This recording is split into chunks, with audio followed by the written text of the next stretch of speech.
नमस्कार।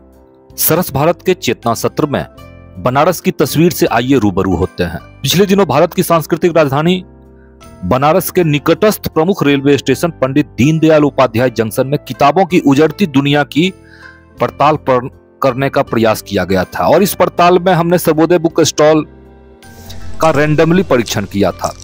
इस अंक में हम पटना जंक्शन जाकर यह पड़ताल करेंगे कि किताबों की दुनिया केवल यूपी से ही उजड़ रही है या फिर बिहार भी उत्तर प्रदेश के ही नक्शे कदम पर चल रहा है। प्रसंगवश यहाँ पर यह उल्लेख करना आवश्यक होगा कि जैसे चावल के एक दाने को छूकर हम पता कर लेते हैं कि चावल पका है या नहीं, उसी प्रकार पत्र पत्रिकाओं की दशा और दिशा की पड़ताल प्रमुख रेलवे स्टेशन पर पहुंचकर कर सकते हैं। आइए पंडित दीनदयाल उपाध्याय जंक्शन पर देखे गए दृश्यों का एक बार फिर से अवलोकन। अभी हम पंडित दीनदयाल उपाध्याय जंक्शन में प्लेटफॉर्म क्रमांक संख्या 1 पर खड़े हैं और ये सर्वोदय बुक सेंटर है। अभी हम यहाँ देख रहे हैं कि एक भी पत्रिका, खासकर किशोरों की या बाल पत्रिका यहाँ देखने को नहीं मिल रही है।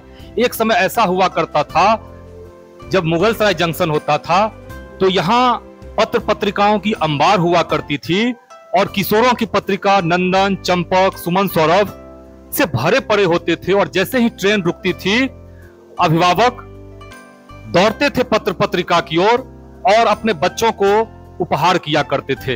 लेकिन समय का पहिया घूमा और जैसे जैसे मोबाइल का साइलेंट रेवोल्यूशन आया वैसे वैसे किताबों की दुनिया उजड़ने लगी।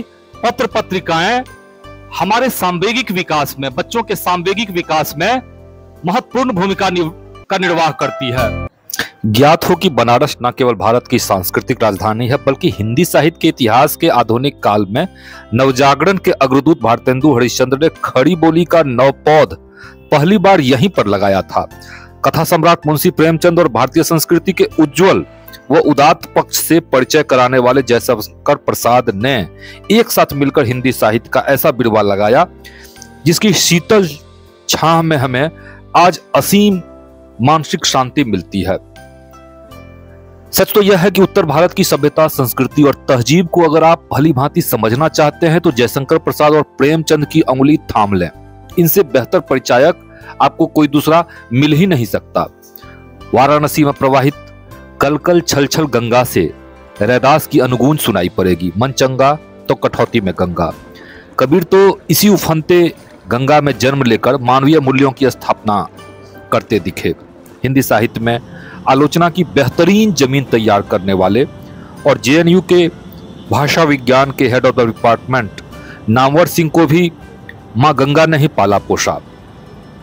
पर साहित्य की पवित्र भूमि बनारस का सारा रस आज दिल्ली निचोड़ लिया। दरअसल साहित्यिक क्रियाशीलन का केंद्र अब बनारस और इलाहाबाद नहीं, अब तो दिल्ली हो गया है। यहां रहने वाले साहित्यकार कई महीने मिट्टी को चाहकर भी नहीं छू पाते। हालांकि इसका मतलब यह भी नहीं लगाना चाहिए कि वो मिट्टी से कटे हैं। हाँ, महानगरीय संस्कृति ने उन्हें मिट्टी से दूर अवश्य कर दिया है। खैर, बनारस और पंडित दीनदयाल उपाध्याय जंक्शन पर उजड़ती पत्र पत्रिकाओं की दुनिया के बाद आइए बिहार चलते हैं। बिहार का नाम सुनकर नाक भौं सिकोड़ने वाले भी इस बात पर मतैक्य स्थापित कर लेते हैं कि देश में अगर सबसे ज्यादा कहीं पत्र पत्रिका पढ़ी जाती है तो वह राज्य बिहार ही है।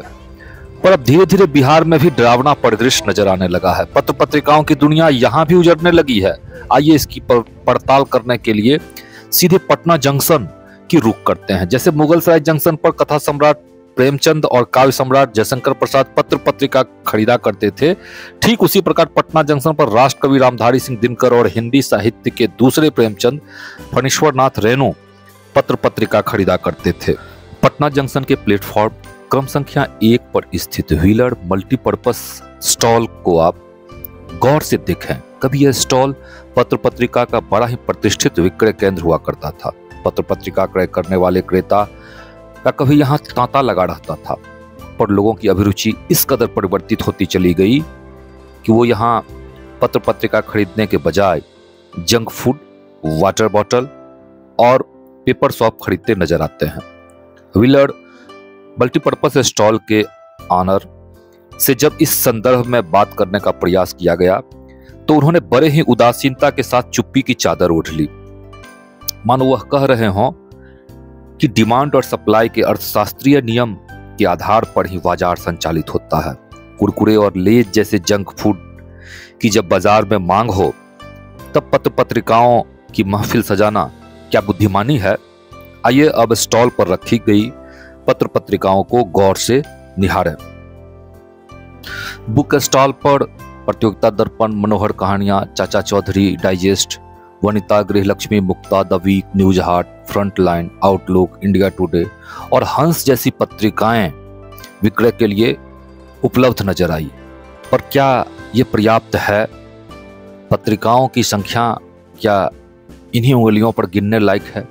हाँ, इतना जरूर है कि पंडित दीनदयाल उपाध्याय जंक्शन के सर्वोदय बुक स्टॉल पर जो नैराश्य नजर आया, कम से कम वो निराशा पटना जंक्शन पर नहीं दिखा। हालांकि पत्र पत्रिकाओं की दुनिया के उजड़ने के लक्षण पटना जंक्शन पर भी साफ नजर आए। इसका जीवंत प्रमाण है पुस्तक विक्रय केंद्र के 75% भाग पर रोजमर्रा के खाद्य और पेय पदार्थों का डेरा जमा लेना। भला ऐसी स्थिति में एक सवाल स्वाभाविक रूप से खड़ा नहीं हो जाता कि आपने पिछली बार पत्र पत्रिका का क्रय कब किया? आपने क्या पिछले 2-3 महीने में अपने बच्चों के लिए कोई पत्र पत्रिका खरीदी, जैसे अमूमन लेज और कुरकुरे खरीदते हैं? पत्र पत्रिकाओं की उजड़ती दुनिया के लिए क्या हम जिम्मेदार नहीं हैं? नंदन जैसी बाल पत्रिकाओं के प्रकाशन पर ग्रहण लगने के पीछे क्या हम जिम्मेदार नहीं हैं? जयप्रकाश भारती और मृणाल पांडे का रोचक और प्रेरक स्तंभ आओ बात करें से हमारे बच्चे क्यों कट चुके हैं? हमारे आपके बच्चे इन दिनों निरंतर मोबाइल के दलदल में धंसते जा रहे हैं। पत्र पत्रिका विहीन बच्चों की आज बदरंग और चिड़चिड़ापन भरी जिंदगी के लिए क्या हम सब जिम्मेदार नहीं हैं? इस अंक में फिलहाल इतना ही। यह अंक आपको कैसा लगा? कोई सलाह और सुझाव हो तो कमेंट अवश्य करें। बने रहें सरस भारत के रोचक और प्रेरक प्रसंग के साथ। ओम शांति।